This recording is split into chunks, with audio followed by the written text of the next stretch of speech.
নমস্কার। গল্পের সাথে কিছুক্ষণে আমি প্রিয়াঙ্কা আপনাদের সকলকে স্বাগত জানাচ্ছি। আমরা শুনছি বুদ্ধদেব গুহর একটি জনপ্রিয় উপন্যাস বাবলি। আজ আমরা এই উপন্যাসের অন্তিম পর্ব শুনব। আসুন তাহলে সকলে মিলে আমরা এই উপন্যাসের অন্তিম পর্বটা শুনে নিই।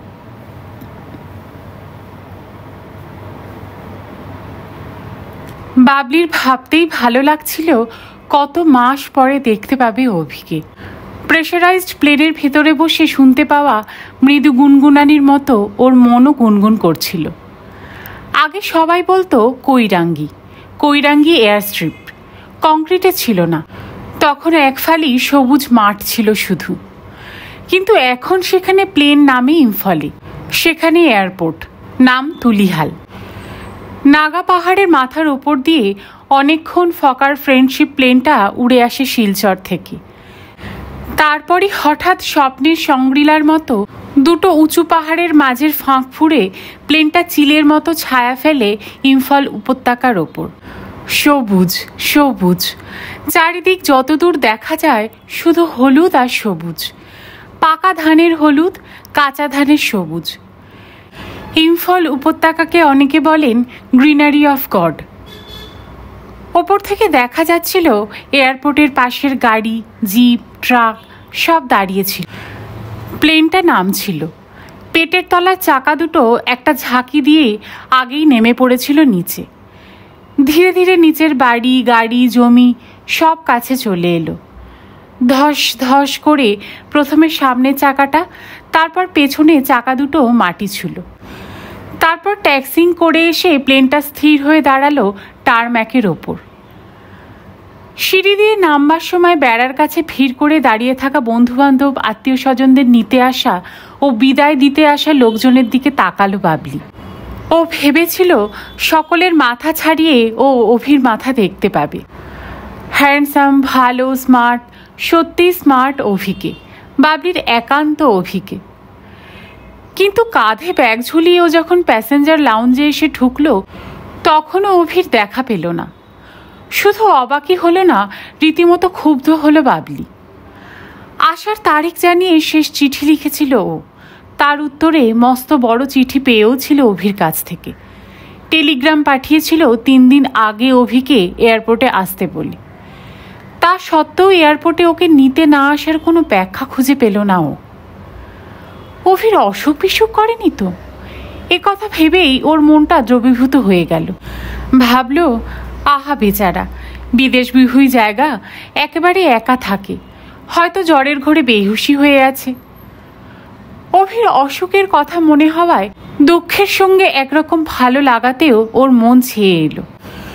অভিকে ও অনেক যত্ন করবে, সেবা করবে, ওর কপালে ওডিকোলনের পটি দেবে, থার্মোমিটার দিয়ে জ্বর দেখবে, নিয়ম করে ওষুধপত্র খাওয়াবে।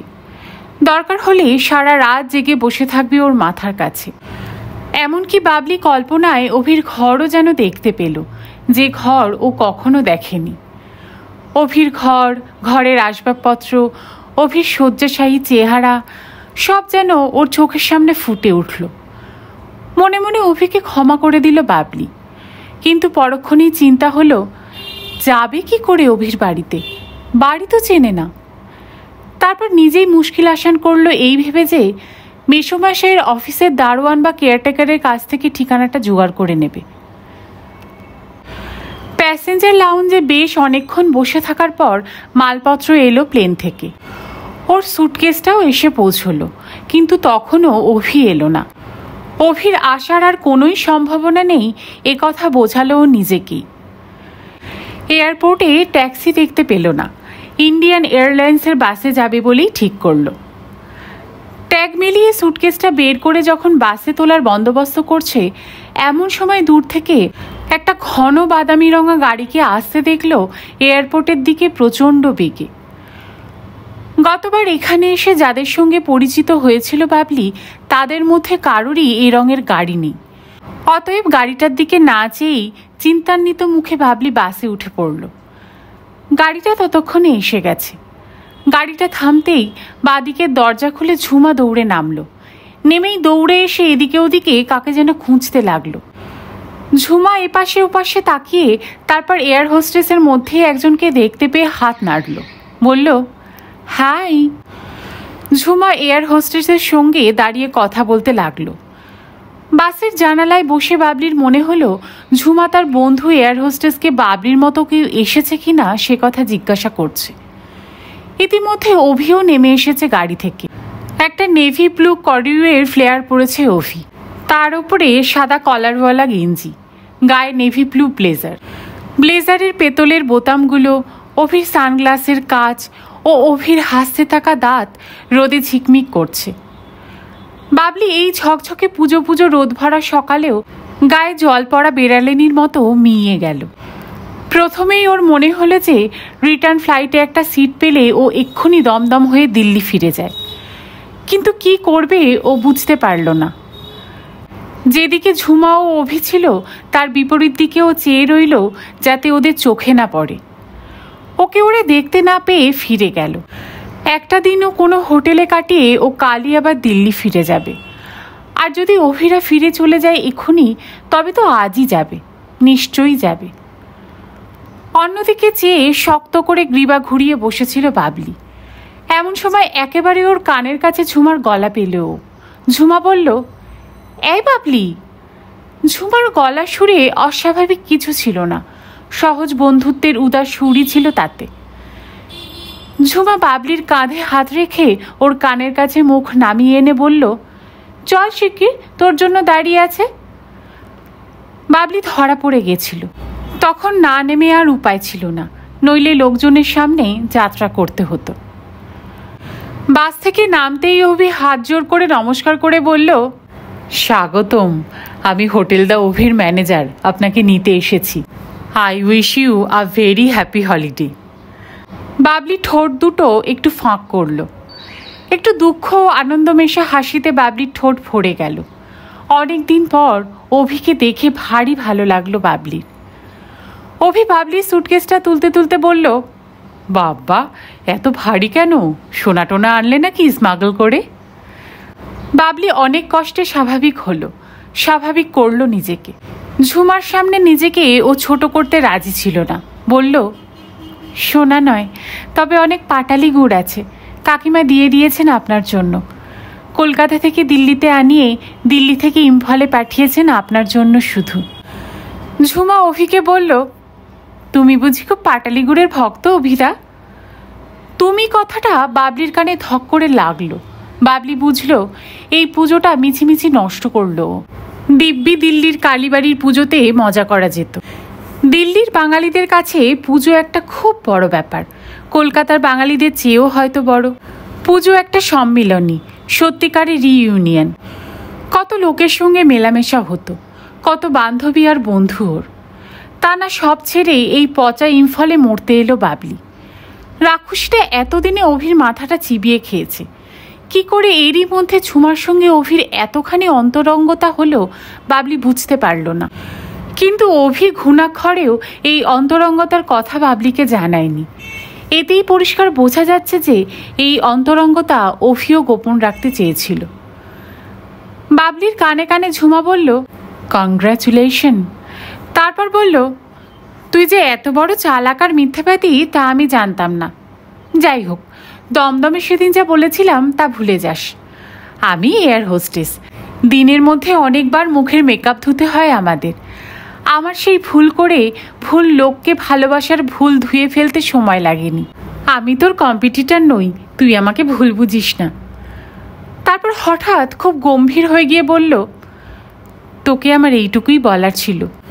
অভিদা তোর সম্বন্ধে সব কিছু বলেছে আমাকে, তবে তুই যদি বলতিস যে তুই অভিদাকে চিনিস, তাহলে হয়তো আমি আমার নিজের কাছে এত বড় একটা প্রবলেম হতাম না, তোর কাছেও হয়তো ছোট হতাম না। অভি এসে দরজা খুলে স্টিয়ারিংয়ে বসলো, দুম করে দরজা বন্ধ করলো। ঝুমা সঙ্গে সঙ্গে অন্য লোক হয়ে গিয়ে বলল, বাবা আনন্দের চোটটা দরজার ওপরে কেন? অভি হেসে ফেলল, কিন্তু জবাব দিল না। পথে বাবলি বিশেষ কথা বলছিল না, যা বলার ঝুমাই বলছিল। নিজে হাসছিল, ওদের হাসাচ্ছিল। পেছনের সিটে বসে বাবলি ও দুহাত অভির প্রায় দু কাঁধের ওপর রেখে সমানে বকবক করছিল। কথা খুব ভালো বলে ঝুমা। ঝুমার মতো ভালো কথা বলতে পারে এমন কাউকে বাবলি অন্তত জানে না। হঠাৎ অভি বলল ঝুমাকে, এখন তো তোমার বান্ধবী এসে গেছে, এবার তো আর তোমার আমার বাড়িতে থাকতে আপত্তি নেই। তবে চলো তোমার হোটেল ঘুরে যাই, সুটকেসটা তুলে নিয়ে যাই একেবারে। বাবলির গা রাগে জ্বালা করতে লাগলো। ও এখানে এসেছিল অনেক আশা নিয়ে, অভির সঙ্গে একা থাকবে, গাড়ি করে দুজনে ঘুরবে অনেক জায়গায়। ঝুমার সঙ্গে এবং ঝুমার খপ্পরে যে তাকে থাকতে হবে এ তার জানা ছিল না। বাবলির নীরবতা দেখে ঝুমা বলল, না না, আমি হোটেলেই থাকবো, সব গুছিয়ে টুছিয়ে বসেছি, আবার ঝামেলা করা কেন? তাছাড়া আর কদিনই বা থাকবো। অভি অবাক হলো, একবার চকিতে বাবলির মুখের দিকে তাকিয়ে নিল। তারপর বলল, সে কি, তুমি না বলেছিলে ছুটি নিয়েছ, এখানেই কাটাবে পুজোটা? বলেছিলাম, হেসে বলল ঝুমা। তারপর বলল, ছুটি নিলেই বুঝি ছুটি ক্যান্সেল করা যায় না? অভি বলল, বাবলি কি বলছে? বাবলি বলল, আমি আবার কি বলবো, ঝুমার সঙ্গে থাকলে তো মজাই হতো, কিন্তু ওর বোধহয় মজা হবে না আমার সঙ্গে থাকলে। ওকে জোর করা কি ঠিক হবে?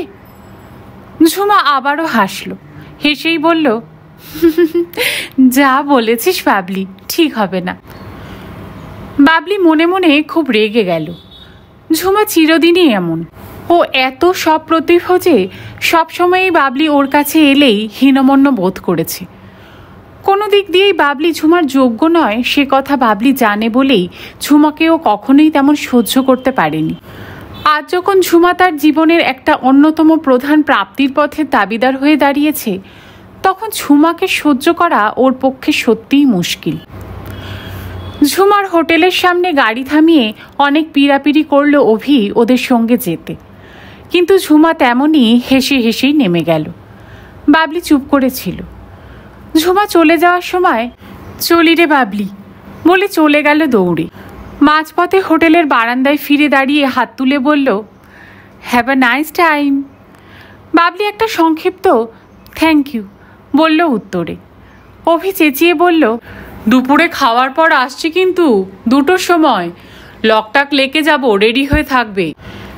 বাদ বাকি পথটা কোনো কথা বলল না অভি বাবলির সঙ্গে।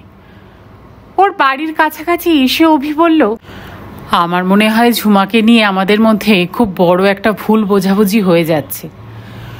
ঝুমার কথা তুমি আমাকে দিল্লিতে বলেছিলে, এখানে ফিরে আসার পরও প্রত্যেকবারই এখানে এলে আমাকে ফোন করতো, মাঝে একবার 2 দিন থেকেও গেছিল ও ছুটি নিয়ে।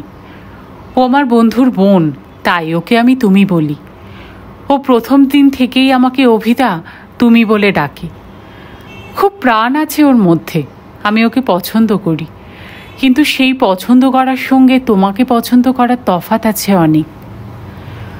ওকে আমি প্রথম দিনই তোমার কথা বলি, তোমার পরিচয় শুনেই ও বলেছিল যে তুমি ওর ছোটবেলার বন্ধু। তুমি পুজোর ছুটি কাটাতে এখানে আসছো শুনে ও বলল, আমি বাবলি আসার একদিন আগেই আসবো, ওকে চমকে দেব, খুব মজা হবে, তাহলে পুজোটা আমিও এখানে কাটাবো। গাড়িটা ওর কম্পাউন্ডে ঠোকাতে ঠোকাতে অভি বলল, সত্যি বলছি, এই ইনোসেন্ট ব্যাপারটাকে যে তুমি এত সিরিয়াসলি নেবে তা আমি ভাবতে পারিনি।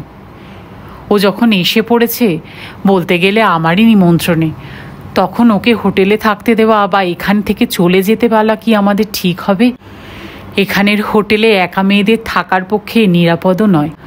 তাছাড়া ও তো তোমার এবং আমার সম্পর্কটার কথা ভালোভাবেই জানে। আমি তো ভেবেছিলাম তোমার বন্ধুকে এখানে পেয়ে তুমি খুশিই হবে, অথচ। গাড়ি থেকে নামতে নামতে বাবলি বলল, আপনার পক্ষে কোনটি ঠিক কোনটি বেঠিক তা আপনি স্থির করবেন, এতে আমার মতামতের অবকাশটা কোথায়? অভি অবাক হলো, বলল, ও যাকগে। ওরা গাড়ি থেকে নেমে বারান্দায় বেতের চেয়ারে বসলো। কুলো সিং চা এনে দিল। বাবলি চা ঢালতে ঢালতে প্রসঙ্গান্তরে গিয়ে বলল, চা খেয়ে চান করব, আমার ঘর কোনটা? তারপর বলল, আপনার বাড়িটা ঘুরে দেখি, ব্যাচেলাররা খুব নোংরা হয়ে থাকেন বলে শুনেছি, কিন্তু বাইরে থেকে দেখে তো আপনার বাড়িকে নোংরা বলে মনে হচ্ছে না। অভি বলল, ইন্সপেক্ট করে তারপরই সার্টিফিকেট দিও, তুমি কি স্যানিটারি ইন্সপেক্টর? বাবলি হাসলো, তারপর বলল, এখানে আমাদের কি প্রোগ্রাম? অভি বলল, 5 দিনের ট্যুরে যতখানি ভালো প্রোগ্রাম করা যায় তাই করেছি।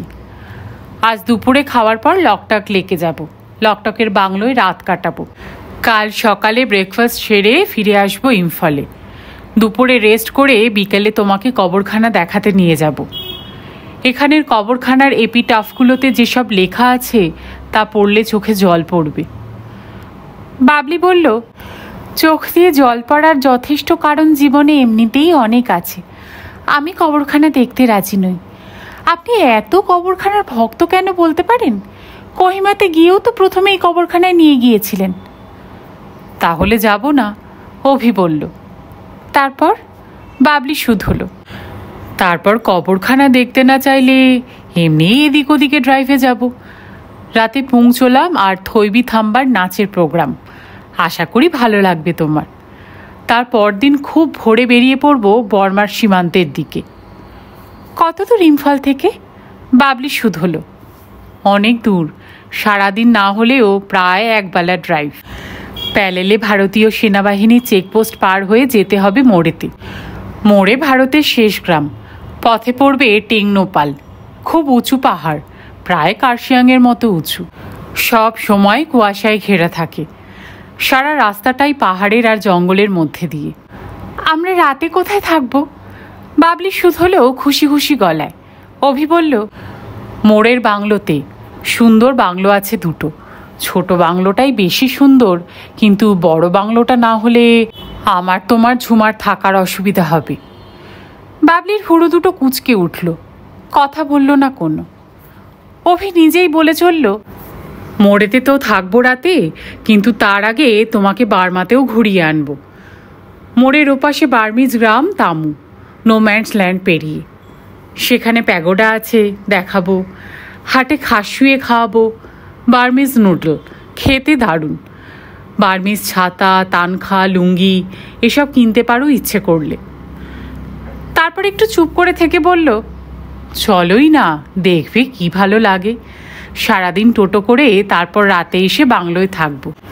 রাতে তোমাদের কি কি খাওয়াবো তার মেনু পর্যন্ত ঠিক করে আগে থাকতেই পাঠিয়ে দিয়েছি আমি। কোনো কষ্টই হবে না তোমাদের। বুঝতেই পারছি, সংক্ষিপ্তভাবে ঠাট্টার গলায় বলল বাবলি। তারপরই বলল, তুলিহালে নেমে অবধি বুঝতে পারছি যে হবে না। বলেই বাবলি অপ্রস্তুত অভির মুখের দিকে তাকিয়ে হাসল ওকে আশ্বাস দেওয়ার জন্য।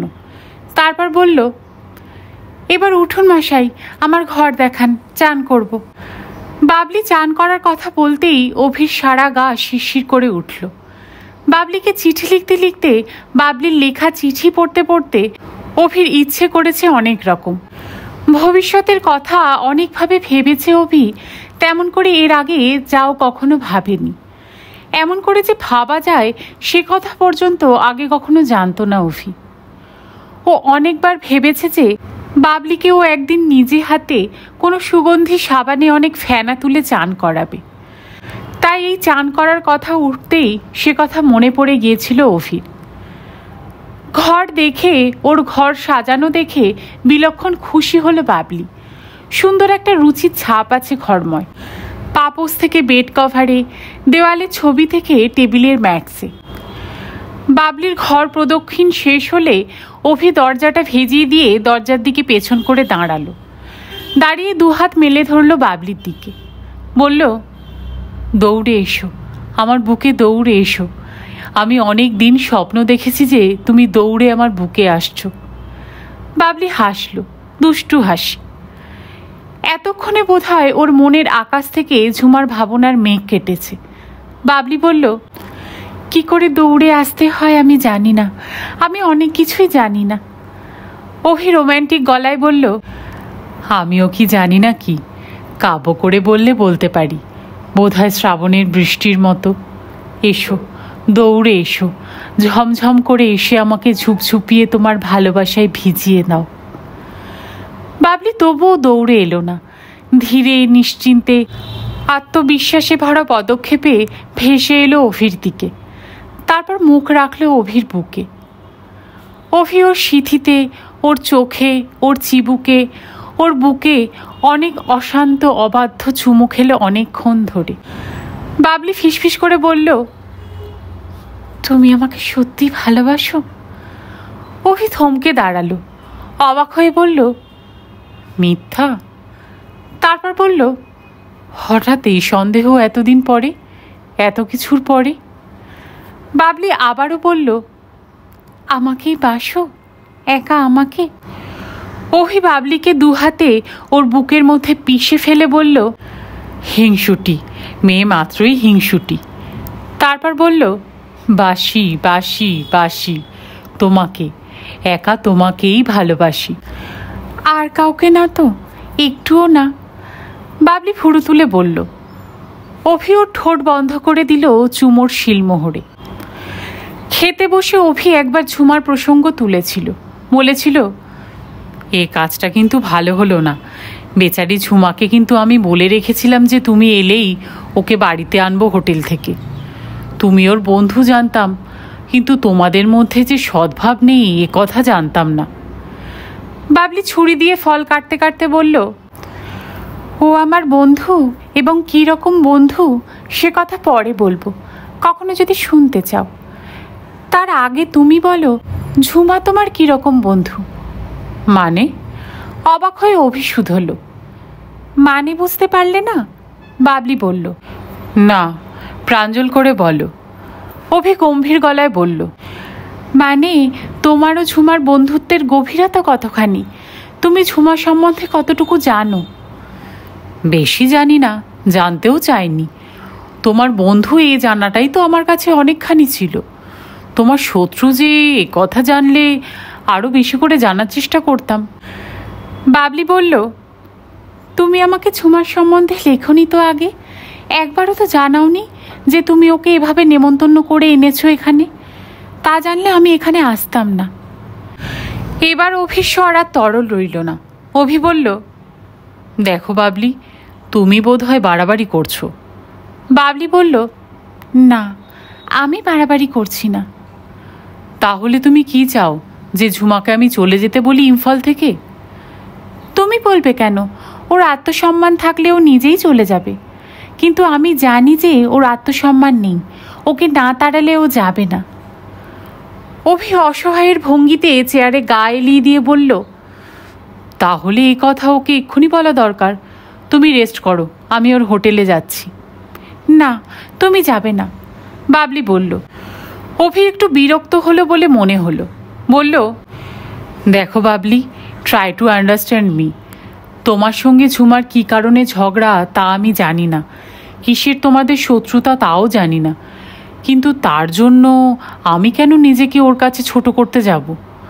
ও তো আমার সঙ্গে কোনো খারাপ ব্যবহার করেনি, এবং এই কথাও সত্যি যে ও যতবার এর মধ্যে ইম্ফলে এসেছে গেছে সে সময় তোমার সম্বন্ধে অনেক কথাই হয়েছে আমাদের, কিন্তু ও বরাবরই তোমার প্রশংসাই করেছে, তোমাকে ভালোই বলেছে। আমাকে বলেছে আমি খুব লাকি যে তোমার মতো মেয়ের ভালোবাসা পেয়েছি।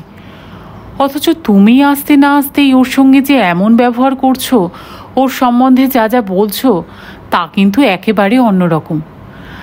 আমি যদি পুরোপুরি মেনেও নিই যে তুমি যা বলছো সবই ঠিক, তবুও ওর সঙ্গে খারাপ ব্যবহারটা করা কি ভদ্রতার হবে? বাবলি একরোখা গলায় বলল, আমি অত জানি না। আমি যা বলেছি তা তোমাকে করতে হবে।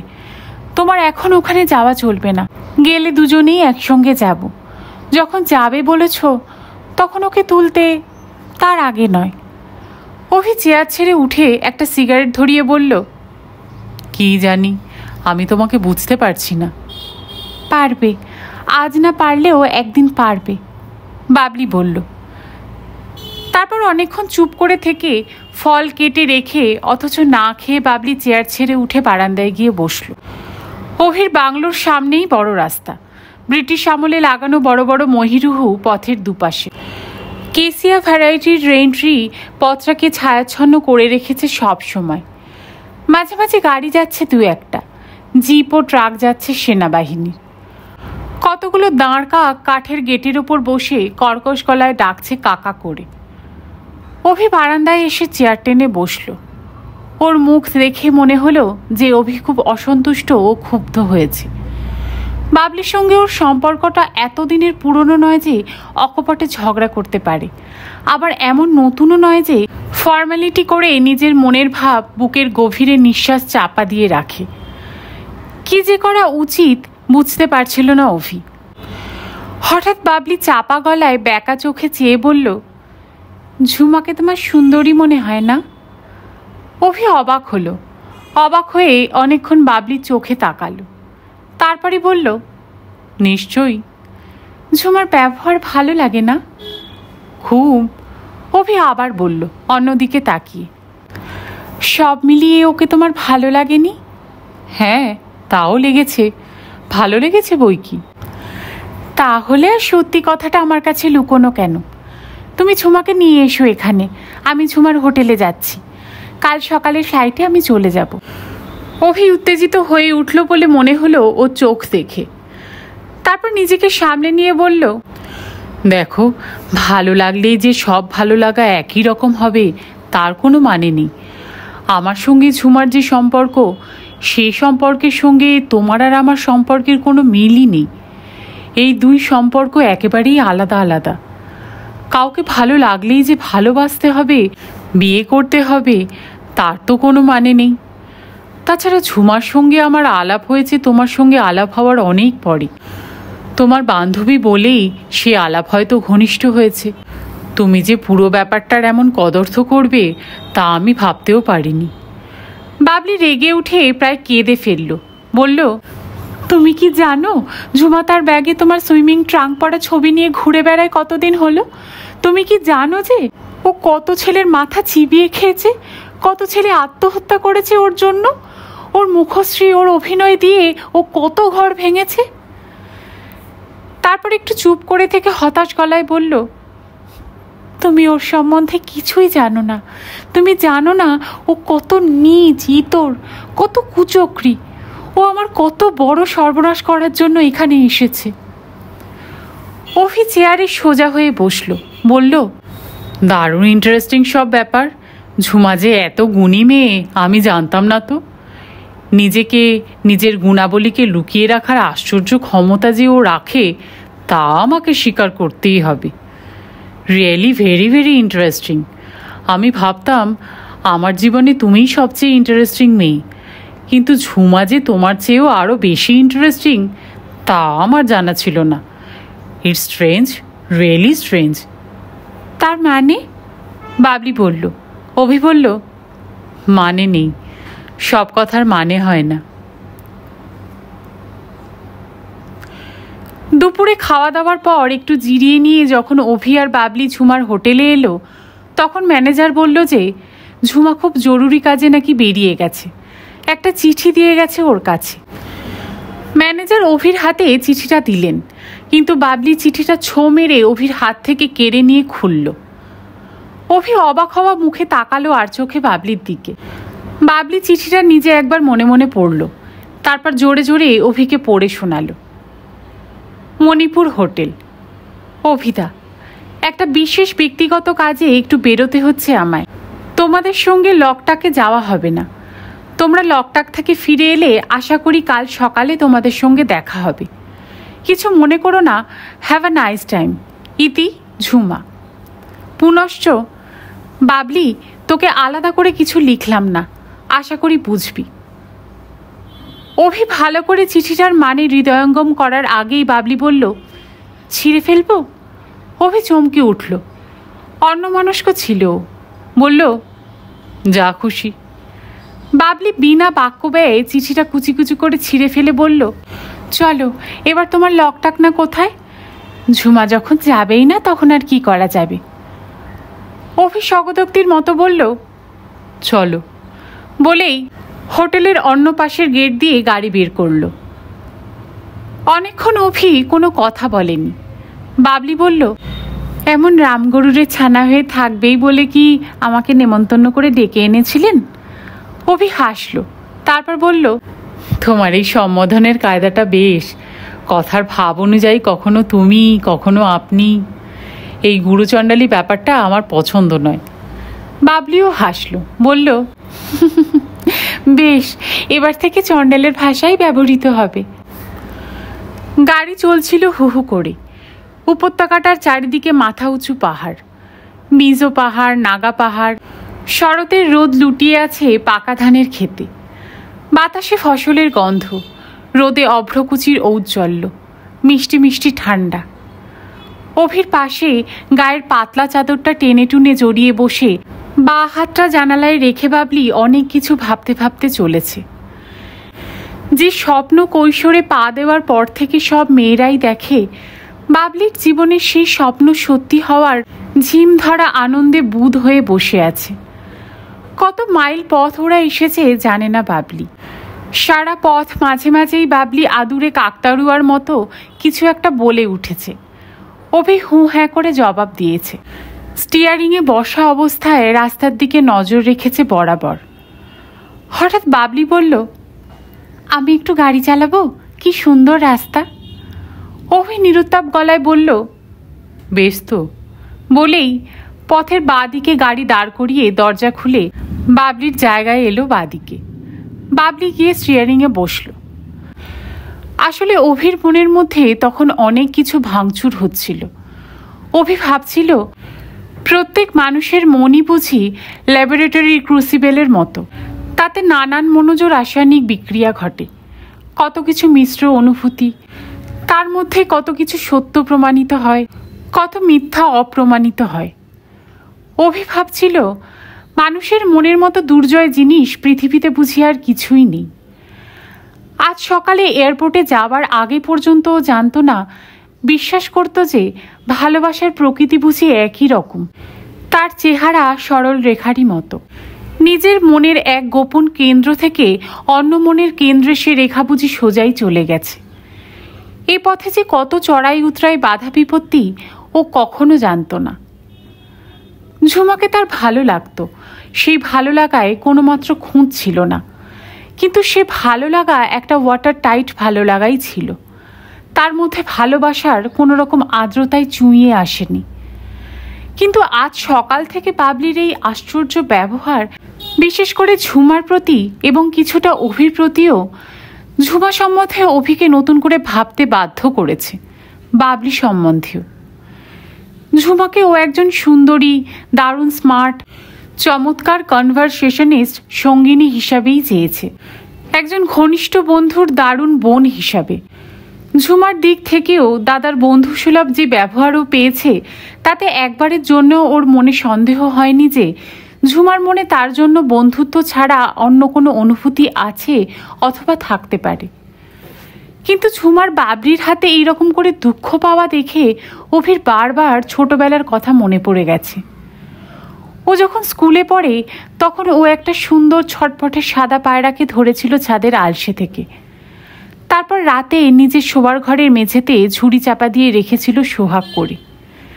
সকালে ঘুম থেকে উঠে দেখে তার আদরের বেড়ালটা সেই পায়রাটা ছিন্ন ভিন্ন রক্তাক্ত পালক ছাড়া আর কিছুই অবশিষ্ট রাখেনি। অভি না পেরেছে তার সুন্দর ভালো লাগার পায়রাটাকে বাঁচাতে, না পেরেছে তার আদরের বেড়ালটাকে লাঠি পেটা করতে। কিন্তু মনে মনে সে তার পোষা বেড়ালটার প্রতি এক দারুণ স্তব্ধ অভিমানে নিরুপায় নীরবতার মধ্যে আচ্ছন্ন হয়ে থেকেছে। আজকে বহু বছর পরে অভির মনে সেই ছোটবেলার ভাবনা ভরা নিরুপায় অভিমান আবার যেন বুকময় ফিরে এসেছে।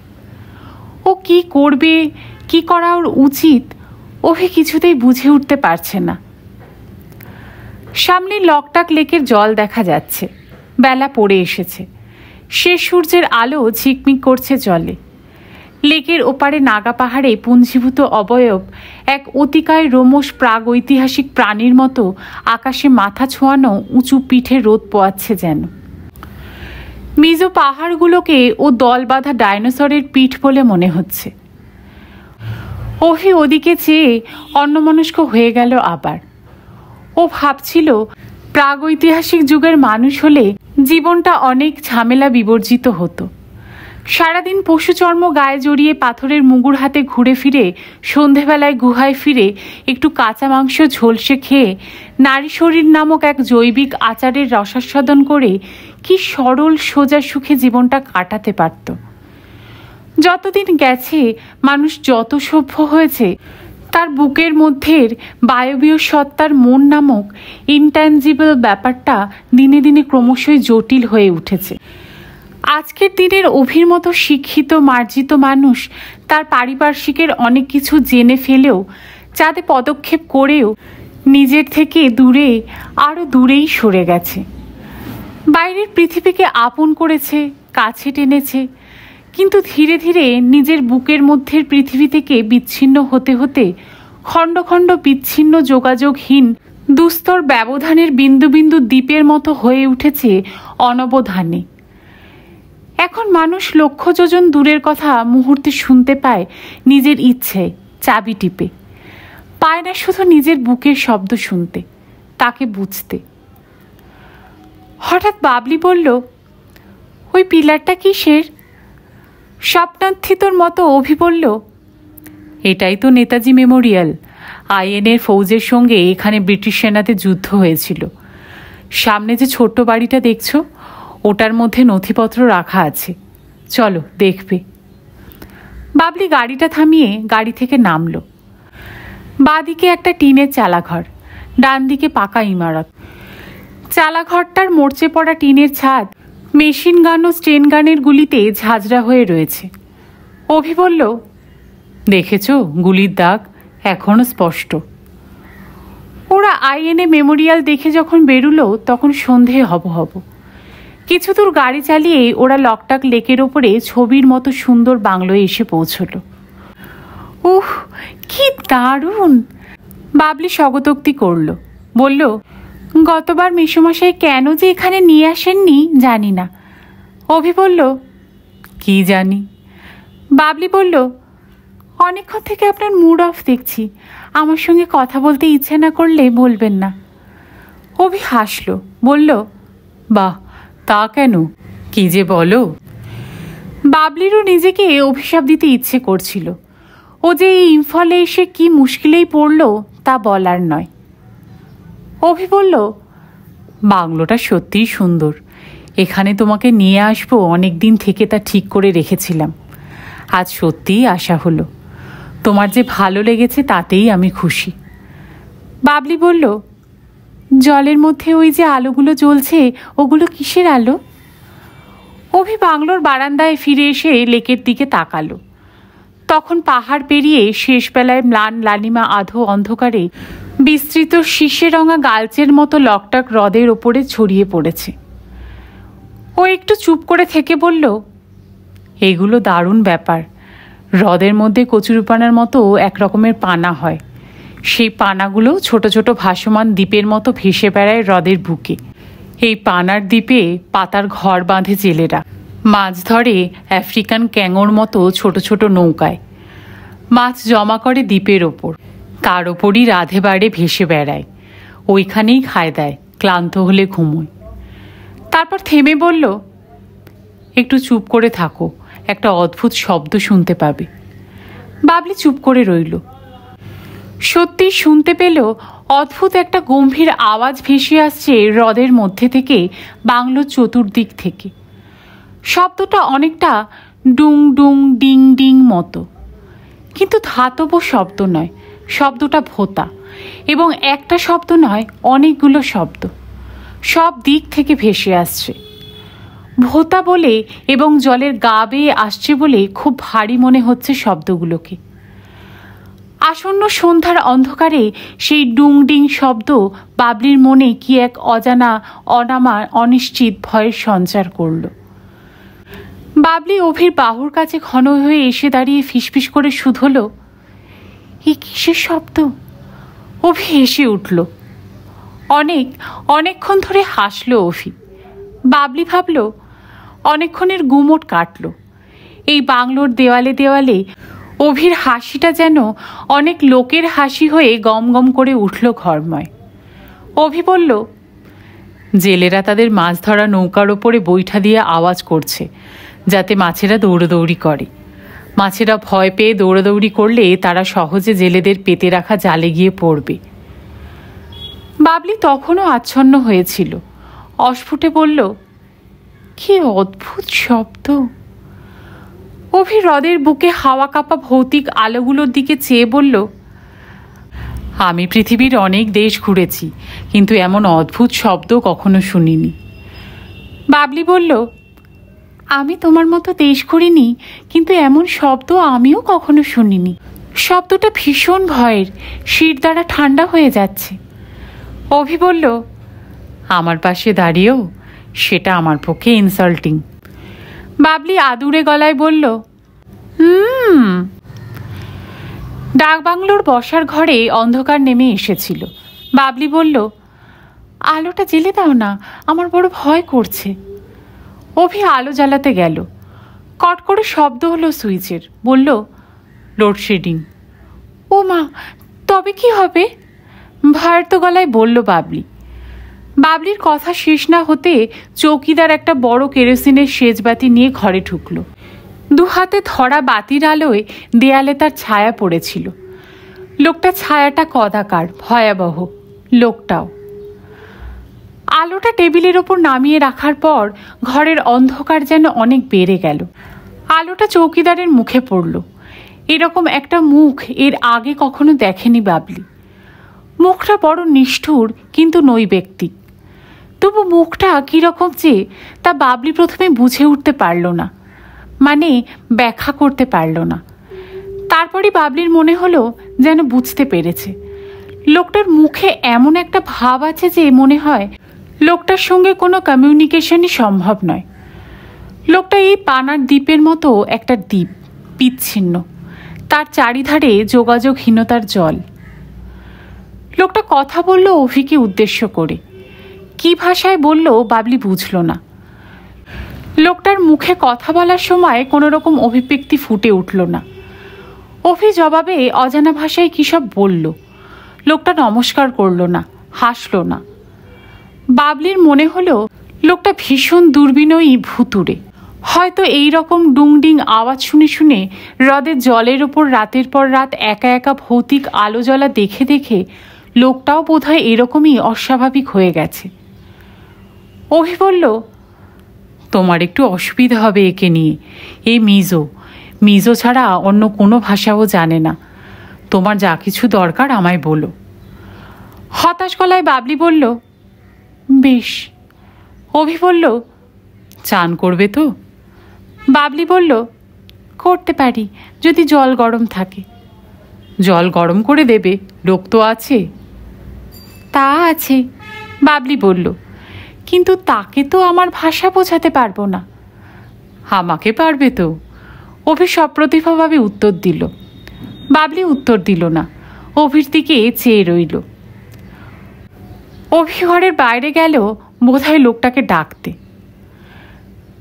বাবলির একা ঘরে ওই ভুতুড়ে পরিবেশে বসে বড় গা ছমছম করতে লাগলো। বাইরের হ্রদের ওপর ওই আওয়াজগুলো ধীরে ধীরে যেন জোর হতে লাগলো। নৌকাগুলোর অন্ধকাররত ছায়া অন্ধকার জলের ওপর প্রাগৈতিহাসিক কোনো জলচর জীবের মতো ভেসে বেড়াচ্ছিল। ভাসমান ভুতুড়ে দ্বীপগুলোর মধ্যে মধ্যে কতগুলো জ্বলে ওঠা নিভে যাওয়া আলোর দিকে তাকিয়ে বাবলির মনে হলো ও যেন শার্লক হোমসের কোনো নবতম অ্যাডভেঞ্চারের পটভূমিতে এসে পৌঁছেছে। অভি আসতে দেরি করছে। বাবলি ওর মনটাকে ওই জলজ ভয়াবহ আবহাওয়া থেকে তুলে এনে সাহসের তোয়ালে দিয়ে মুছে নিল। তারপর খুশি খুশি চোখ তুলে নিজের মনের দিকে চেয়ে আদুরে নীরবতায় শুধালো, তোমার চান করা নিয়ে অভির এত মাথা ব্যথা কেন? অভি কি আজ তোমাকে শারীরিকভাবে চায়? এই কথাটা ভাবতেই বাবলির কানের লতিতে, গালে, বুকের মধ্যে রক্ত যেন দাপাদাপি করে উঠল। বাবলির সমস্ত বাবলি ছলাৎ করে চলকে উঠল মনের গভীর গোপন অন্তঃপুরে। শরীরের শরিক এর আগে কেউ হয়নি বাবলির। ও উচ্চবিত্ত ঘরের মেয়ে। বিয়ের আগে শারীরিক সম্পর্ক সম্বন্ধে ওর স্বাভাবিক সংস্কারজাত কিছু মানা ছিল। আসলে এই বিষয় নিয়ে এর আগে বিশেষ ভাবেনি।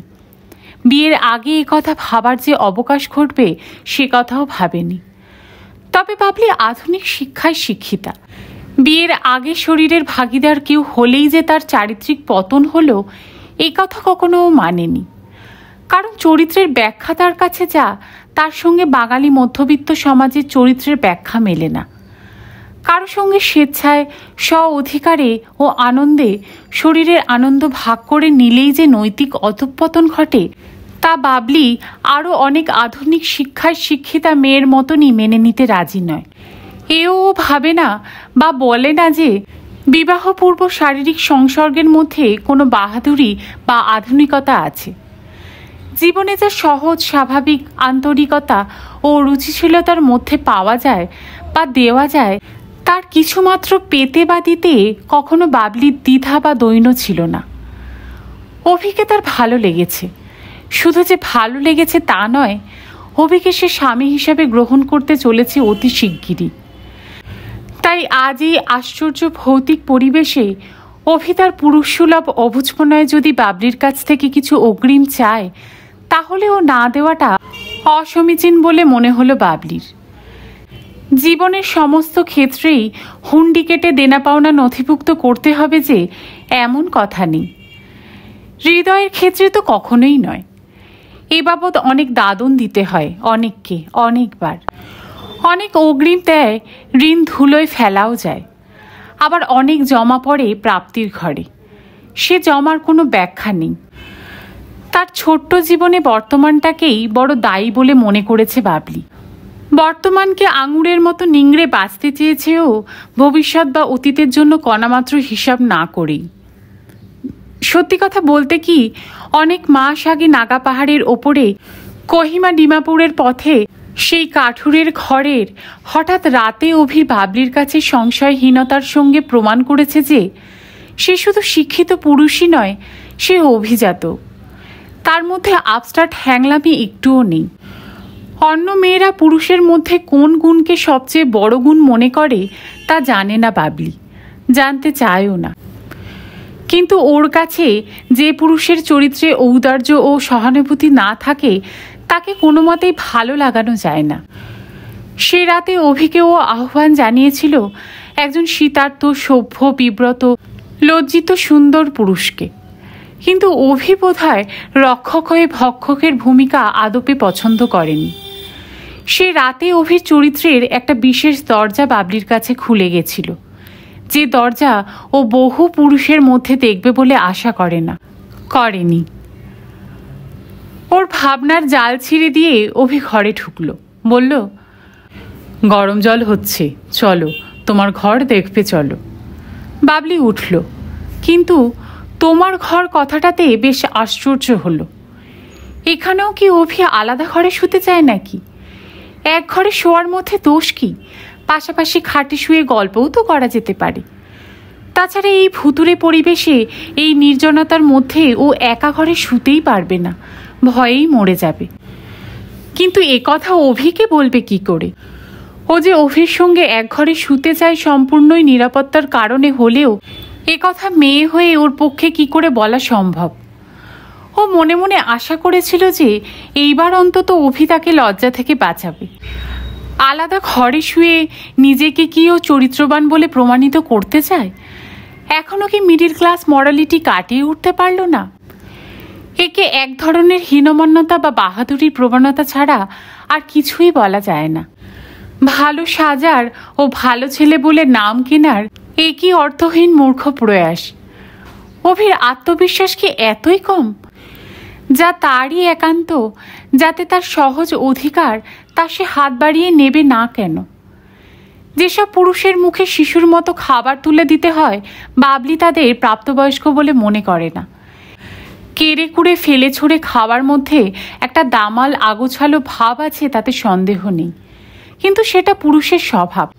পুরুষ পুরুষোচিত না হলে ভালো লাগে না। অভির এই দ্বিধার কথা ভেবে অবাক হলো বাবলি। ঘরটা ভালো, সবই ভালো, কিন্তু ভীষণ ভয় করবে বাবলির। ঘরে ঢুকে লণ্ঠনটা তুলে ধরে ভালো করে ঘরটা বাবলিকে দেখালো অভি। মুখে বলল, পছন্দ? বাবলি উত্তর দিল না। অভি কিছুক্ষণ বাবলির অপ্রতিভ মুখের দিকে চেয়ে হঠাৎ বলল, কি ভয় করবে বুঝি? বাবলি হেসে ফেলল। লজ্জা, আনন্দ, স্বস্তি সব মিলিয়ে দারুণ এক আলোয় আলোকিত হয়ে উঠল বাবলির মুখ। ভারী সুন্দর দেখালো বাবলিকে। বাবলি অভির বাহুতে মাথা ছুঁয়ে ঘন হয়ে এলো অভির কাছে, হাসলো একটু। বুদ্ধিমান অভি সঙ্গে সঙ্গে বুঝতে পারল বাবলি কি বলতে চায়। ও বলল, কোনো ভয় নেই বলেই নিজের বুকে আঙুল ছুঁয়ে বলল, দারোয়ান পাহারা দেবে। বাবলি হাসলো, বলল, শুধুই পাহারা তো? অভি বলল, শুধুই পাহারা। তারপর একটু ভেবে বলল, কিন্তু ভাবছি আমার লোভকে কে পাহারা দেবে? অসভ্য, বাবলি বলল, বলেই মুখ ফিরিয়ে নিল। বাবলি চান করে নিয়েছে গরম জলে। চান করে উঠে একটা লেমন ইয়েলো ভয়েলের শাড়ি পরেছে, সঙ্গে ছোট হাতার প্লেট মুড়ে সেলাই করা লো কাটের ব্লাউজ। অভি চান করতে গেছে, ও সোফায় বসে আছে। আলোটা হঠাৎ জ্বলে উঠল, খুশি হলো বাবলি। খাট দুটো আলাদা আলাদা নয়, একেবারে জোড়া লাগানো। সেদিকে অনেকক্ষণ তাকিয়ে রইল বাবলি। তারপরই ওর তলপেটে ভয়, আনন্দ, উত্তেজনা সব মিলিয়ে এক অভূতপূর্ব অনুভূতি হামাগুড়ি দিয়ে বেড়াতে লাগলো। ওর একবার মনে হলো এখানে না এলেই বোধহয় ভালো হতো, আরেকবার মনে হলো যে ভাগ্যিস এসেছে। অভি পায়জামা পাঞ্জাবি পরে বাথরুম থেকে বেরোলো। বেরিয়েই বলল, ফাইন, এবার তো চাটা দিয়ে যাওয়ার কথা। লোকটা কি করছে বলো তো? আলোও এসে গেছে। বাবলি ঠোঁট উল্টে বলল, আমি কি করে বলবো? অভি বলল, ওই যে পায়ের শব্দ শোনা যাচ্ছে। লোকটা ট্রে শুদ্ধ চায়ের পট নামিয়ে রেখে গেল। নামিয়ে রেখেই একবার চকিতে তাকালো বাবলির দিকে। বাবলির কেমন গা ছমছম করে উঠল। সেই ছমছমানি ঝেড়ে ফেলে ও চা তৈরি করতে লাগলো। অভি বলল, চিনি ক চামচ জানো তো? বাবলি হাসলো, বলল, জানি। অভি কপট কৌতূহলের সঙ্গে বলল, তুমি কি সবই জানো আমার সম্বন্ধে? কি আমার পছন্দ, কি অপছন্দ? বাবলি চায়ের পেয়ালা অভির হাতে তুলে দিতে দিতে বলল, সব জানি না, কিছু কিছু জানি। চায়ের পেয়ালা হাতে অভি বলল, রাতে বেশ গরম হবে বলে মনে হচ্ছে। আমি কিন্তু মশারি টাঙিয়ে শুতে পারি না, আর পাখাও ফুল স্পিডে না চালিয়ে শুতে পারি না।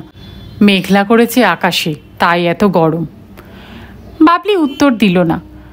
অভি একবারও জিজ্ঞাসা করল না যে মশারি না টাঙিয়ে শুলে বা পাখা ফুল স্পিডে চালালে বাবলির কোনো অসুবিধা হবে কিনা, হয় কিনা।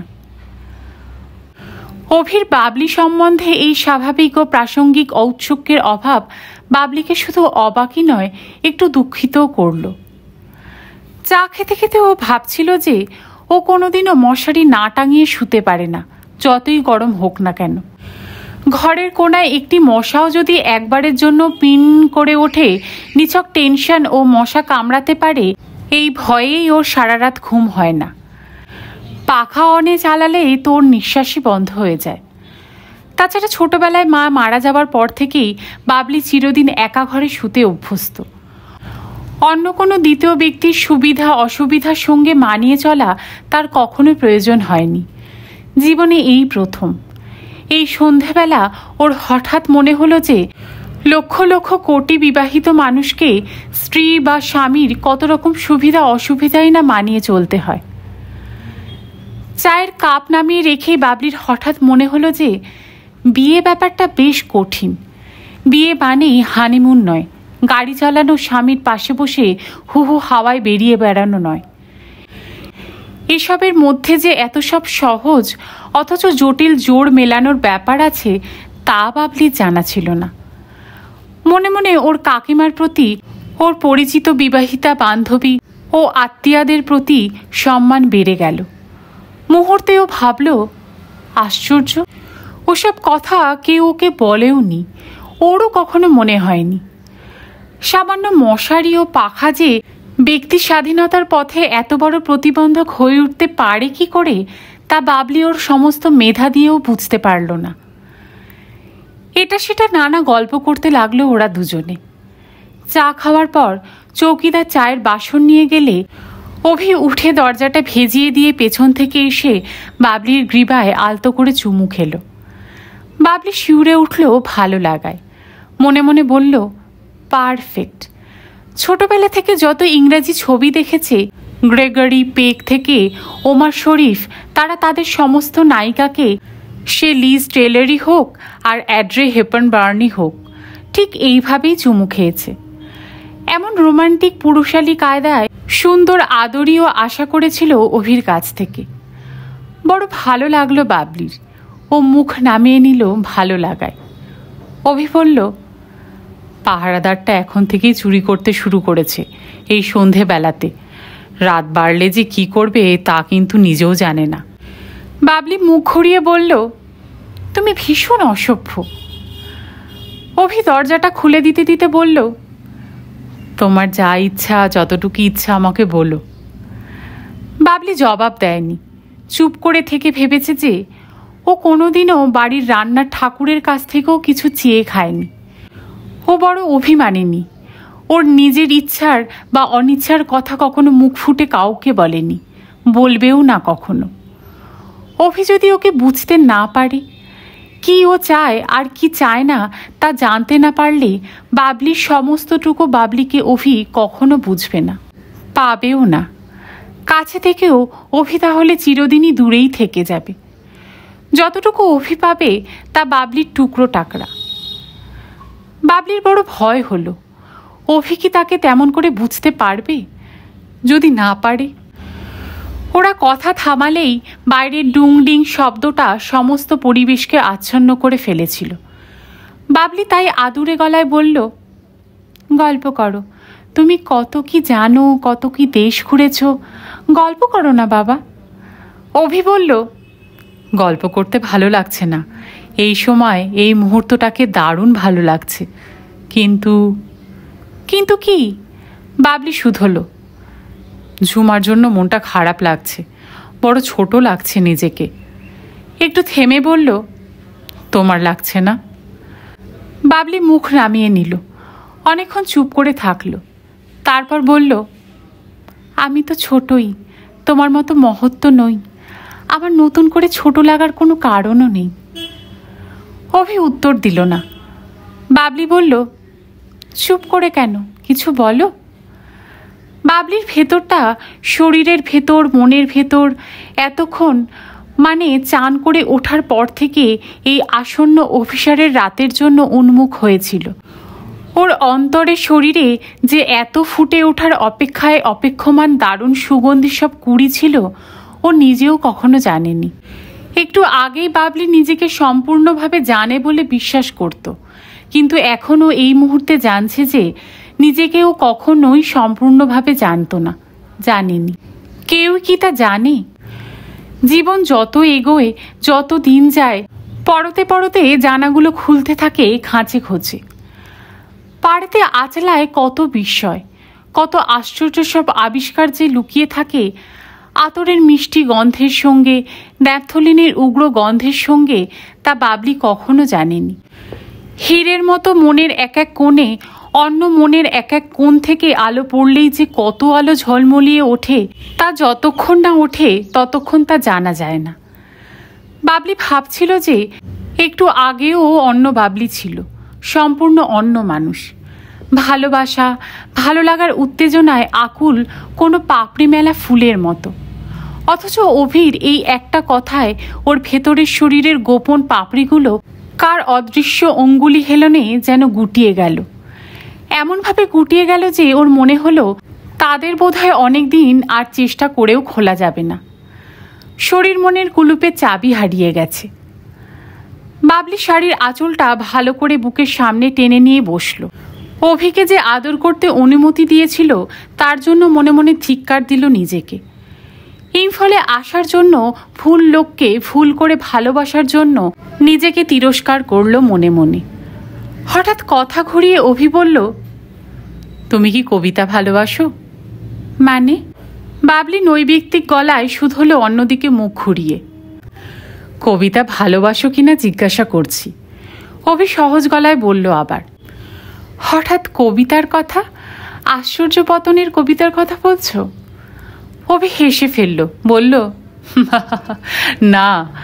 তারপর বলল, রবার্ট ফ্রস্ট আমার প্রিয় কবি, এই মুহূর্তে ফ্রস্টের একটা কবিতা আমার ভীষণ মনে পড়ছে। বাবলি বলল, ফ্রস্ট আমি বিশেষ পড়িনি, তবে জওহরলাল নেহরুর দৌলতে ওর একটা কবিতা প্রায় সকলেই জানেন। কবিতাটার নাম মনে নেই, কিন্তু ওই যে সব লাইন আছে না, প্রমিস টু কিপ ইত্যাদি। অভি বলল, কবিতাটির নাম stopping by wood on a snowy evening, কিন্তু এখন আমার অন্য একটা কবিতার কথা ভীষণ মনে পড়ছে। কি কবিতা? শুধু হলো Babli. The road not taken. Abhi বলল, কি কবিতাটি শুনি?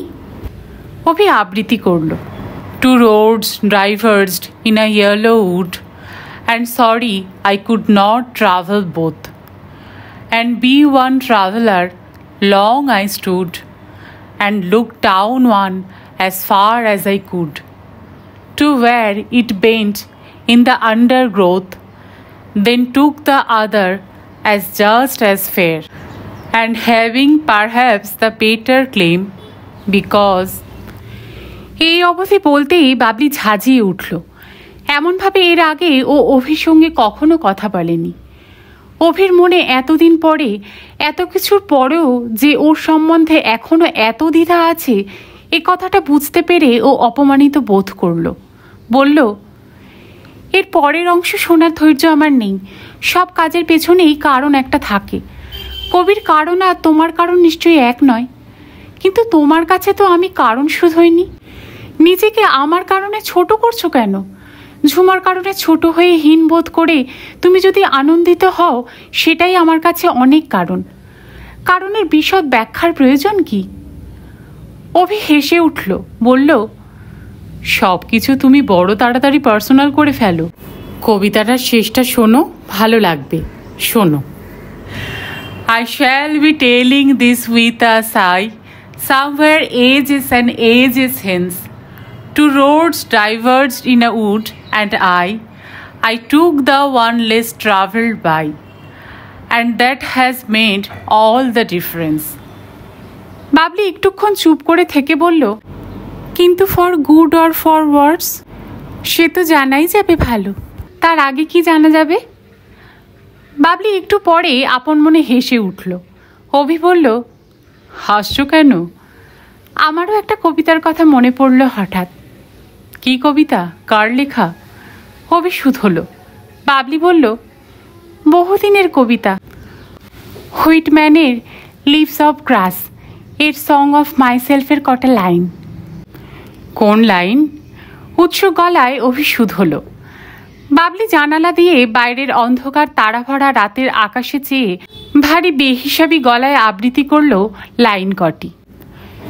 দেয়ার was never any more inception than there is now, nor any more youth or age than there is now, and will never be any more perfection than there is now, not any more heaven or hell than there is now.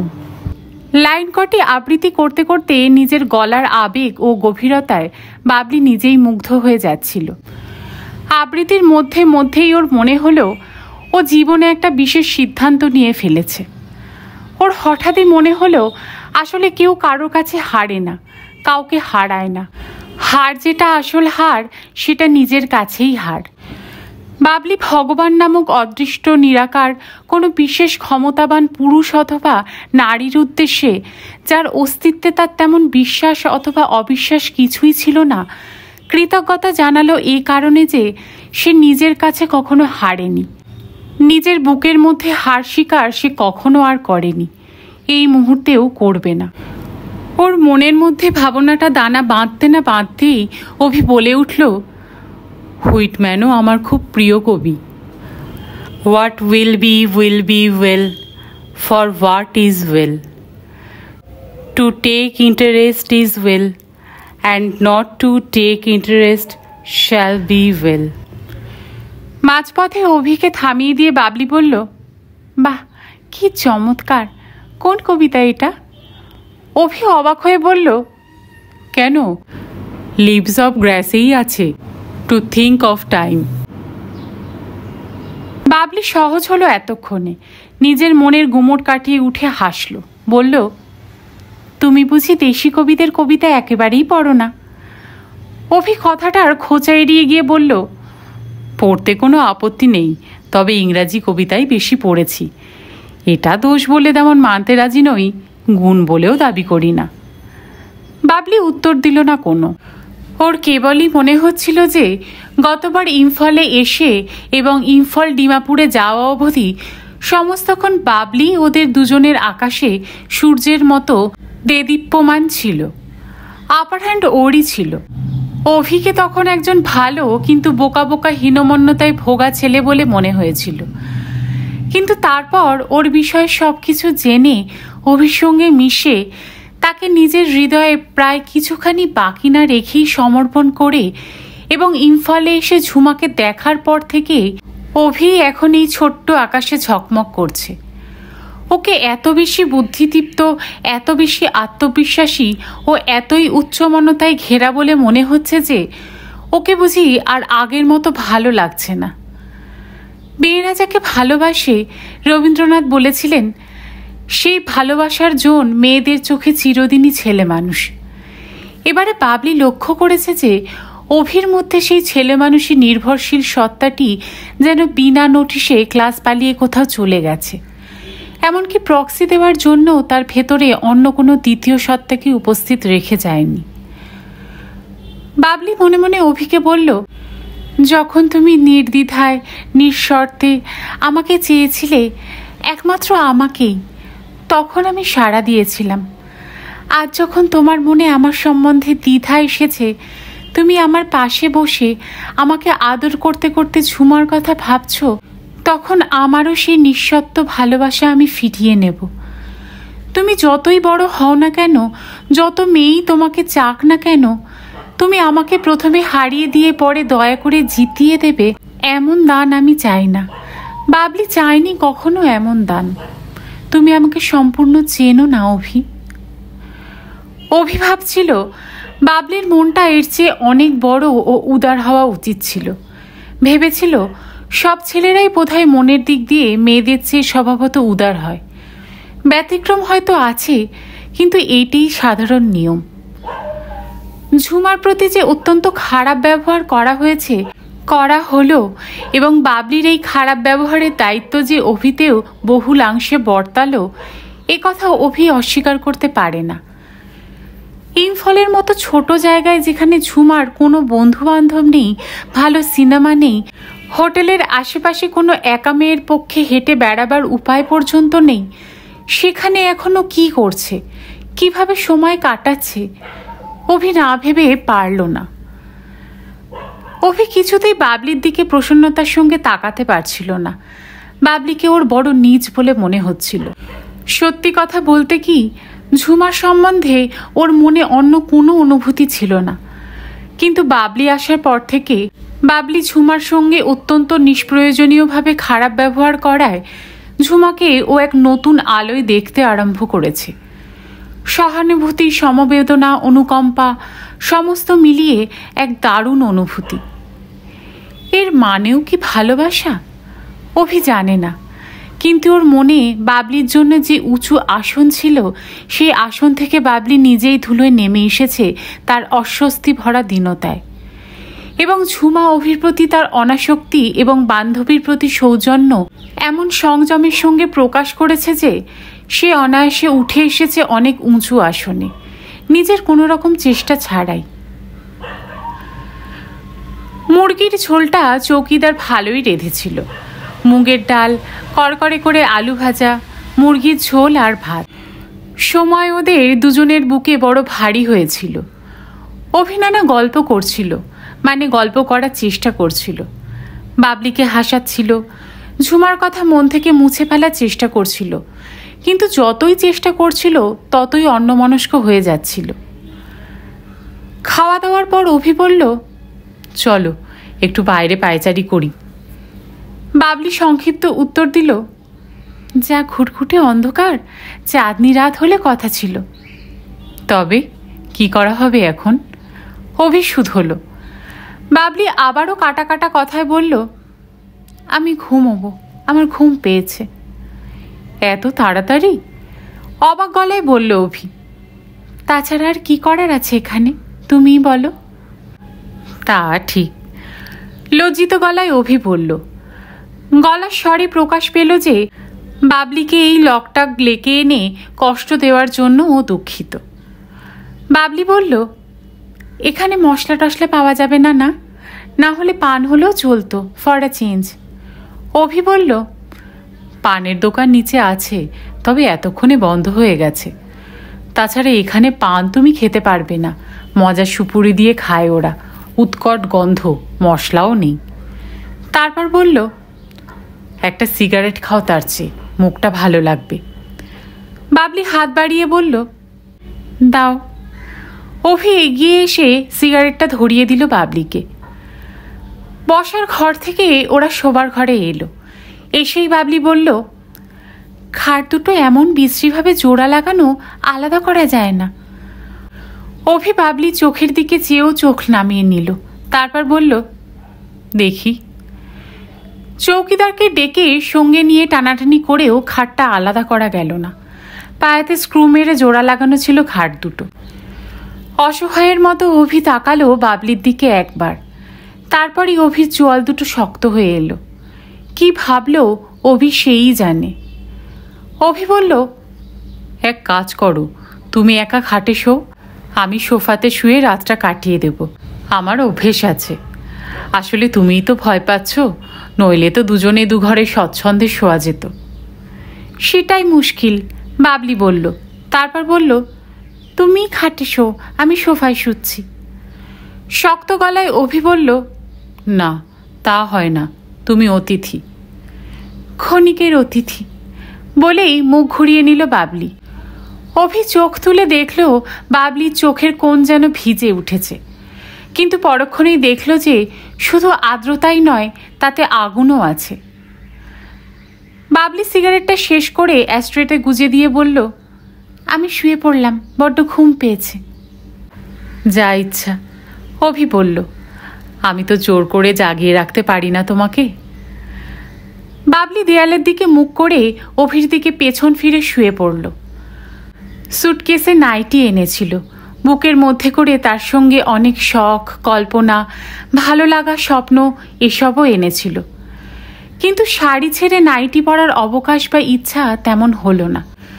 বুকের মধ্যে সুন্দর স্বপ্নগুলোকে নিঃশ্বাস চাপা দিয়েই রাখতে হলো। অভি সোফায় বসে আর একটা সিগারেট ধরালো। সিগারেটটা হাতে ধরে এক দৃষ্টে বাবলির পেছন ফেরা শায়িত শরীরের দিকে চেয়ে রইল। বাবলি কালো হলে কি হয়, ওর গায়ের চামড়ায় ভারী একটা মসৃণ উজ্জ্বলতা আছে। আলোতে বাবলির কোমরের ওপর রাখা হাতটাকে ভারী সুন্দর দেখাচ্ছিল। অভি ভাবছিল। বাবলির দিকে চেয়ে থাকতে থাকতে বাবলির প্রতি এক ব্যাখ্যাহীন ঘৃণায় ওর মন ভরে উঠল। অভির মনে হলো, ঝুমা শুধু বাবলির চেয়ে বহুগুণে বেশি সুন্দরীই নয় শারীরিকভাবে, ঝুমার আত্মিক সৌন্দর্যই অনেক বেশি। বাবলির মতো নিচু ঈর্ষাকাতর মনের কাউকে স্ত্রী করার কথা ভাবতে পারে না অভি। এত কাছ থেকে এই ঈর্ষাকাতর নোংরামির মধ্যে বাবলিকে হয়তো না দেখলেই ভালো হতো। বাবলি সম্বন্ধে দুর্বলতাটা তবুও বেঁচে থাকতো ওর মনে। ইচ্ছা করলে এবং একটু অভিনয় করলে আজ রাতেই এই প্রসন্নতার মধ্যে একটি কুমারী শরীরের স্বাদ পেতে পারত অভি। এ পর্যন্ত অভি কোনো নারীর সঙ্গে শারীরিক সম্পর্ক করেনি, এমনকি কোনো প্রাপ্তবয়স্কা নারীর শরীর অনাবৃত অবস্থায়ও দেখেনি। কিন্তু যেসব পুরুষ শরীরকে মন থেকে বিযুক্ত করে দেখে ও শরীরকে মৃতদেহের মতো করে পেতে চায়, তাদের দলে পড়ে না অভি। মনের ভালো লাগা সঙ্গে না নিয়ে অন্য শরীরে যাওয়ার কথা ভাবতেই পারে না অভি, সে যে শরীরই হোক না কেন। কিন্তু বাবলি বড় মোহময় ভঙ্গিতে শুয়ে আছে, সুন্দর সুগঠিত পিঠ। টেনিস খেলে খেলে বাবলির চেহারাতে বড় মিষ্টি একটা বাঁধুনি এসেছে। কোমরটার কাছের উতরাইয়ে ঢেউ খেলে গেছে। তারপরই উঁচু হয়ে উঠেছে সুডৌল নিতম্বের চড়াই। অভি সমস্ত শরীরে হঠাৎ বড় একটা জ্বালা অনুভব করল, এক অনুভূত অস্বস্তি। অভির ইচ্ছা হলো বাবলির কাছে যায়, ওর পাশে শুয়ে ওকে জড়িয়ে ধরে, ওর ছাই ছাই কবুতরি বুকে মুখ ডুবিয়ে বলে, বাবলি আমাকে ক্ষমা করো, ঝুমার কথা আমি আর মুখে আনবো না, মনে তো নয়ই। খুব দ্রুত অভি নিজের কাছে হেরে যেতে লাগলো। দেখতে দেখতে সম্পূর্ণভাবে হেরে গেল নিজের কাছে। সিগারেটটা অ্যাস্ট্রেতে ছুঁড়ে ফেলে ও সোফা ছেড়ে ধীরে ধীরে বাবলির দিকে এগিয়ে যেতে লাগলো। তারপর খাটে উঠে বাবলির কাছে এলো। ও জানতো যে বাবলি জেগে আছে, জেগে থাকবে। ও এও জানতো যে আজ সারা রাত ওদের দুজনের কেউই ঘুমোতে পারবে না, যদিও সম্পূর্ণ ভিন্ন ভিন্ন কারণে। অভি বাবলির বাহুতে, যেখানে ব্লাউজের হাতাটা শেষ হয়েছে, সেখানে হাত রাখল। বাবলি চোখ খুলে মুখ ঘুরিয়ে চকিতে বলল, কি কি চাও অভি? বাবলির গলায় আনন্দ, স্বস্তি, জয়ের স্বর ঝরে পড়ল, তার সঙ্গে পরাজয়ের সুরও। অভি হঠাৎ কি দেখতে পেলে যেন বাবলির চোখে, যা একমাত্র মেয়েদের চোখেই লুকোনো থাকে। সাপ দেখার মতো অভি সেই চোখ থেকে চমকে উঠল। পর মুহূর্তে নিজেকে সামলে নিল অভি। খাদের মধ্যে পড়ে যেতে যেতে বেঁচে গেল একটুর জন্য। অভি বলল, কিছু চাই না, তুমি কতখানি রাগ করেছো তাই দেখলাম। তারপরে কথা ঘুরিয়ে বলল, জ্বরের মাত্রার মতো রাগের মাত্রা মাপারও যদি একটা মিটার টিটার থাকতো তাহলে ভালো হতো, তাই না? বাবলি হাসল না, বলল, আমার কিন্তু সত্যিই ঘুম পেয়েছে, বিশ্বাস করো। পাছে ও নিজের কাছে আবারও হেরে যায় সেই ভয়ে বাবলির কাছ থেকে সরে এলো অভি। বাবলিকে পাহারা দেওয়ার কথা ভুলে গিয়ে নিজের মধ্যে আদিম পুরুষালী নারীর শরীরের প্রতি স্বাভাবিক লোভকে পাহারা দেওয়ার জন্য ও ওর নিজের বুকের মধ্যে সমস্ত শুভ বোধগুলোকে জাগিয়ে তুলল। ওর রুচি, ওর শিক্ষা, ওর অসাধারণত্ব, গর্বকে জাগিয়ে তুলে প্রত্যেকের হাতে একটা করে সম্মানের তরোয়াল ধরিয়ে মনে মনে বলল, আমি একটু বেচাল হয়েছি তো অমনি আমাকে কেটে ফেলো তোমরা, বুঝেছ? আরও একটা সিগারেট খেয়ে পাখাটাকে অন করে দিয়ে বড় বাতি নিভিয়ে ঘেরাটোপের মধ্যে টেবিলে বাতিটা জ্বালিয়ে দিয়ে শুয়ে পড়ল অভি সোফার ওপর। বাবলি কথা না বলে পায়ের কাছে রাখা লাই ঝাম্পিটাকে তুলে নিয়ে আপাদমস্তক মুড়ে শুয়ে পড়ল। অভিকে জোরে পাখা চালানোর জন্য কোনো রকম অনুযোগও জানালো না। বাবলি দু চোখ দিয়ে অঝরে জল ঝরতে লাগলো। এত জল চোখের মধ্যে কোথায় লুকিয়েছিল বাবলি জানে না, কিন্তু এত কান্না বহুদিনও কাঁদেনি। পাখাটার শব্দ ছাপিয়ে বাইরের হ্রদ থেকে ডুং ডিং ডিং ডিং শব্দগুলো গম্ভীর জল তরঙ্গের মতো বাজতে লাগলো। বাবলির মস্তিষ্কের কোষে কোষে ছড়িয়ে গেল।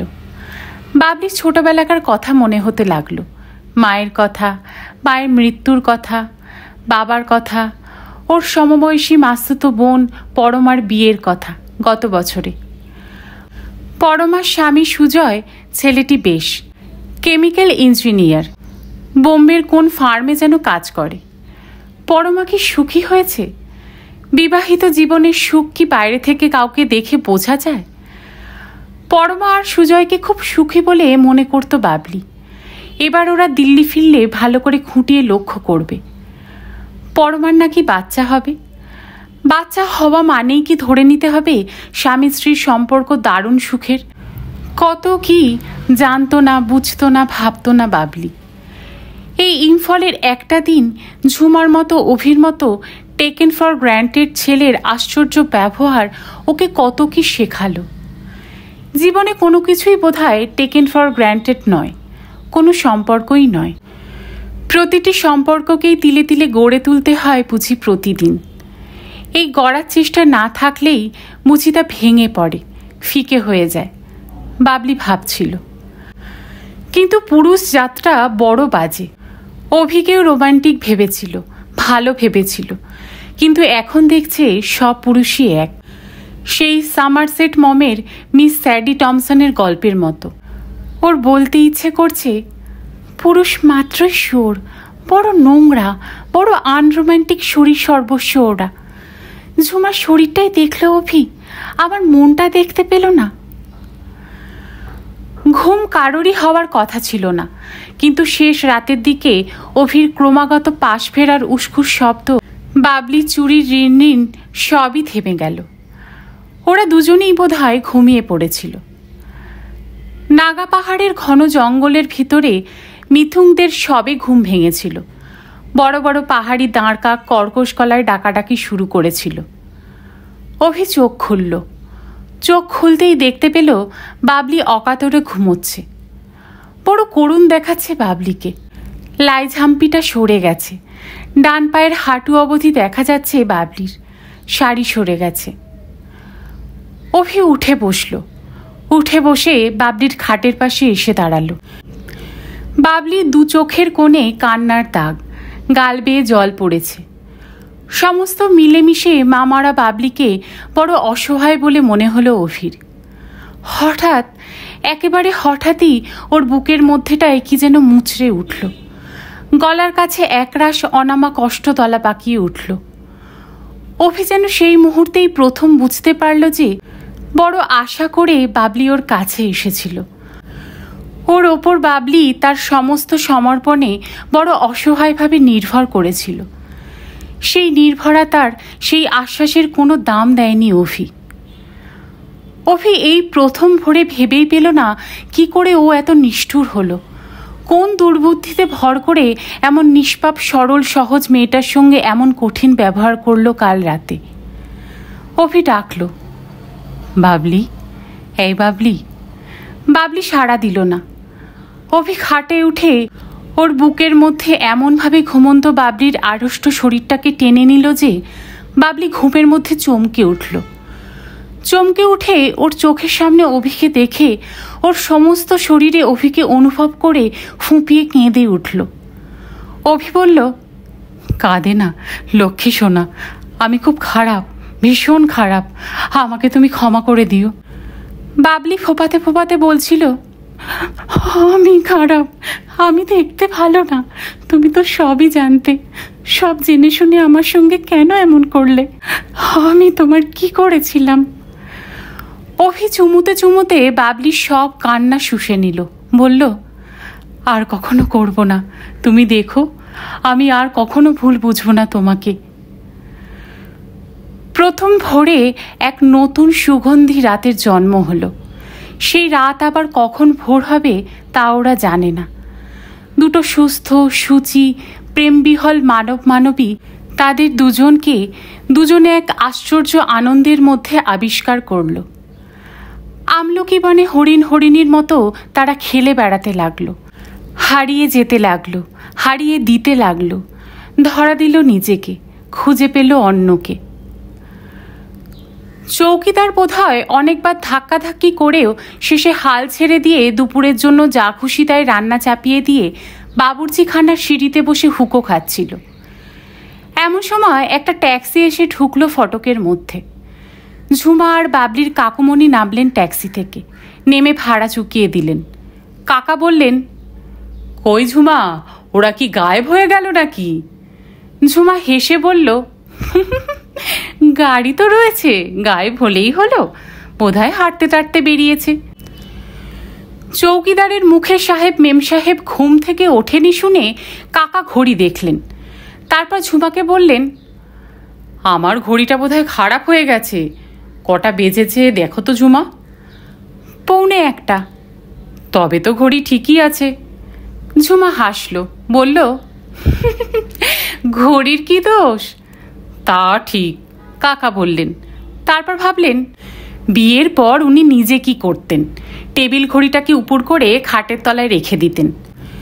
পরক্ষণেই ভাবলেন, কিন্তু এদের তো বিয়ে হয়নি, এরা যে দেশটাকে আমেরিকা করে ফেলল। অভি চোখ মেলে বলল, হেই, আর ঘুমোবে? বাইরে অনেক বেলা।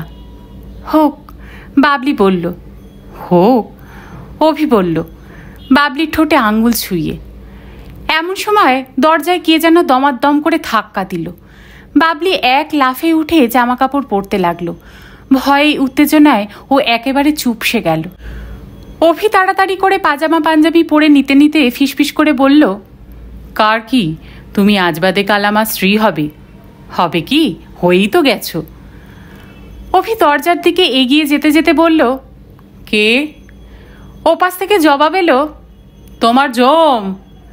বাবলি চমকে উঠল, কিন্তু গলাটা খুব চেনা চেনা মনে হলেও চিনতে পারল না। অভি দরজা খুলে একটা পাল্লা ফাঁক করল। বাবলি সেই আধখোলা দরজা দিয়ে দেখল একটা লোমশ হাত এগিয়ে এসে অভির হাত ধরল। তারপর হাত ধরেই অভিকে ঘর থেকে বাইরে নিয়ে গেল। পর মুহূর্তে ঝুমা দরজা ঠেলে হৈ হৈ করে ঘরে ঢুকেই খিলখিল করে হাসতে হাসতে বলল, কি পাজি রে তুই বাবলি, এই জন্যই আমাকে নিয়ে আসতে আপত্তি ছিল? বাবলির মুখ কঠিন দেখালো, বলল, তোর সঙ্গী কে, পুলিশ? ঝুমা তখনও হাসছিল, বলল, পুলিশ নয়, শুনলি না জম, আমি তোকে ধরে নিয়ে যেতে এসেছি, শিগগিরই বাইরে আয়। আমি এখনো মুখ ধুইনি, তৈরি হইনি, বাইরে যেতে পারবো না এখন। তা তো দেখতেই পাচ্ছি, বলে ঝুমা আবার হাসল।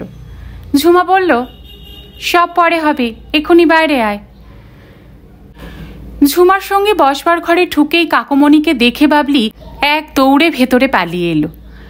কাকা ওখান থেকে হাঁক ছাড়লেন, ঝুমা, ধরে নিয়ে এসো তো 1 নম্বর কালপ্রিটটাকে। ঝুমা আবার ধরে নিয়ে এলো বাবলিকে। কাকা বললেন, ভেবেছিস কি তোরা এটা কি আমেরিকা? তারপর অভির দিকে ফিরে বললেন, তুমি যে আমাকেও হার মানালে হে ছোকরা, তোমাকে তো ভারতরত্ন দিতে হয়। চলো এবার, বিয়ে করার মজা কত বুঝবে হাড়ে হাড়ে। ভদ্রলোকে বিয়ে করে, বিয়ে করার আর কোনো মেয়ে পেলে না, এমন বিচ্ছু মেয়েকে কেউ বিয়ে করে? বাবলি ঝুমার দিকে তখনও কঠিনভাবে তাকাচ্ছিল। হঠাৎই বাবলি কাকুমণির দিকে ফিরে বলল, কিন্তু তুমি এখানে কি করে? ব্যাপারটা বুঝে উঠতে পারছি না। কি করে আবার? তোমাদের ম্যাচমেকার এই যে ঝুমা দেবী, তিনিই সব অনর্থের মূল। আচ্ছা, এমন কথা বলে কেউ টেলিফোন করে? আমাকে কাল দুপুরে ট্রাঙ্ক কল করে বলল বাবলি এসেই প্রচণ্ড জ্বরে পড়েছে, 105 জ্বর, কালকে সকালের ফ্লাইটেই চলে আসুন। তখনই আমার বোঝা উচিত ছিল যে মেয়ে সুস্থ অবস্থায় বাড়ি থেকে সকালে বেরুলো, দুপুরের মধ্যে তার 105 জ্বর হওয়া সম্ভব নয়। জ্বর তো আর জেট প্লেন নয়।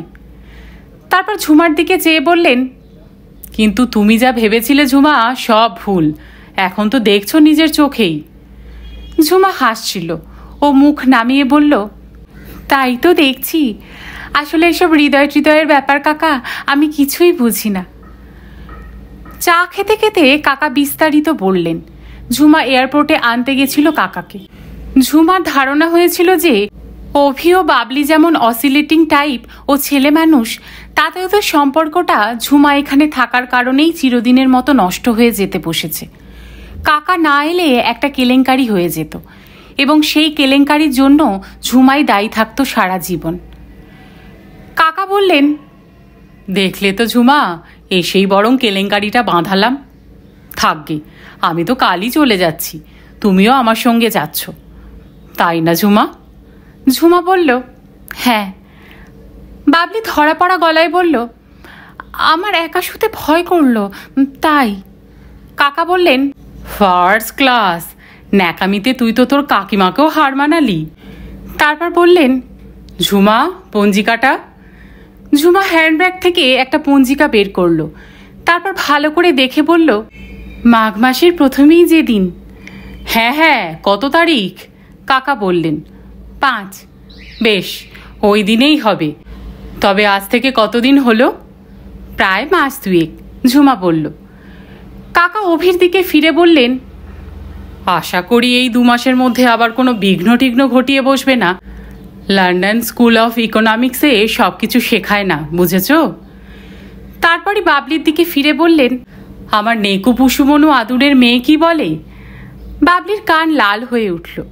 কাকা বললেন, ভয় নেই কোনো, এক আমি আর ঝুমাই জানলাম এসব কুকীর্তির কথা।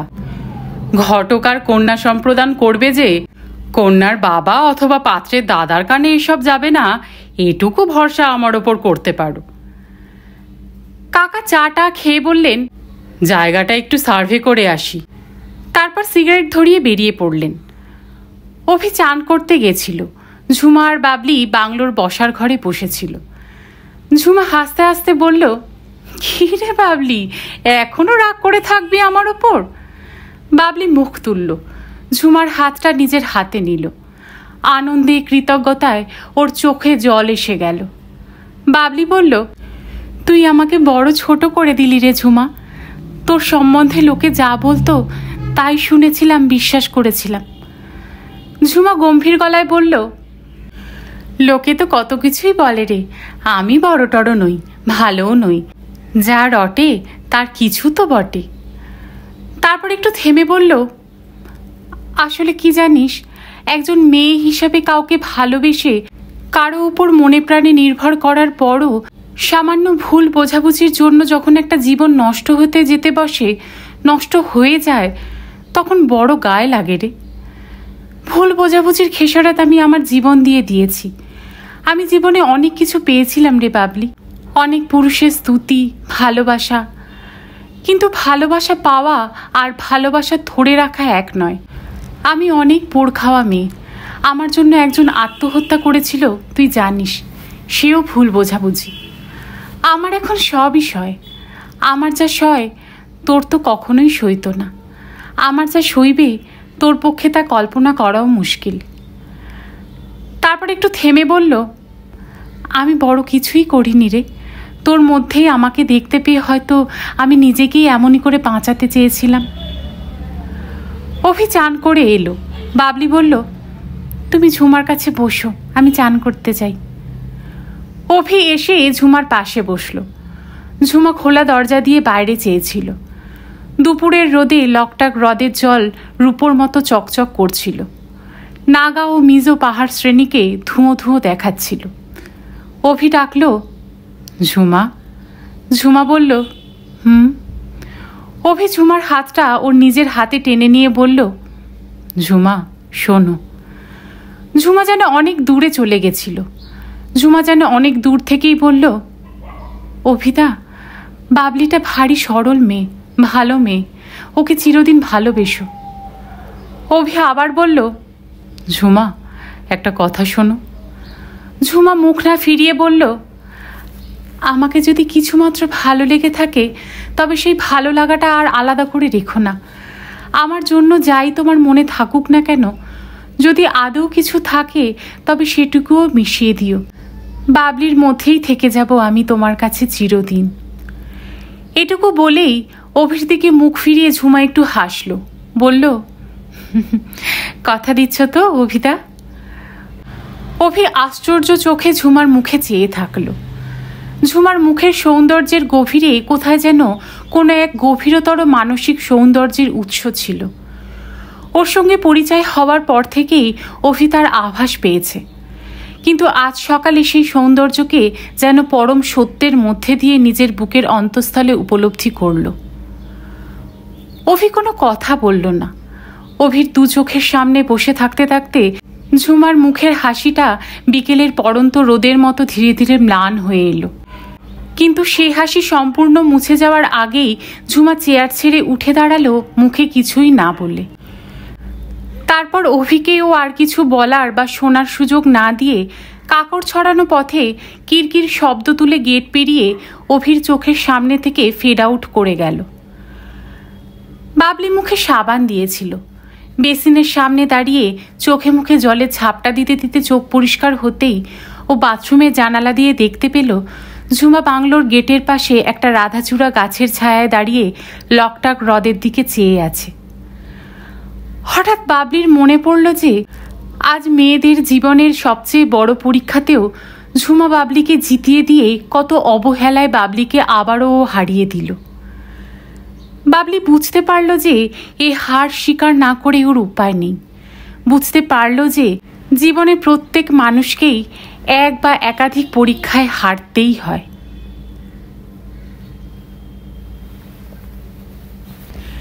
শেষ করলাম বুদ্ধদেব গুহর একটি জনপ্রিয় উপন্যাস বাবলি। গল্প পাঠ আপনাদের কেমন লাগছে আমাকে কমেন্ট করে প্লিজ জানাবেন। আর যদি ভালো লাগে তাহলে গল্পটাকে একটা লাইক করে দেবেন। পারলে ফ্রেন্ডস আর ফ্যামিলির সাথে প্লিজ শেয়ার করবেন। আর যদি চ্যানেলে নতুন এসে থাকেন তাহলে প্লিজ চ্যানেলটাকে সাবস্ক্রাইব করে নেবেন। আর পাশে যে বেল আইকনটি আছে তার অল নোটিফিকেশনটা অন করে দেবেন।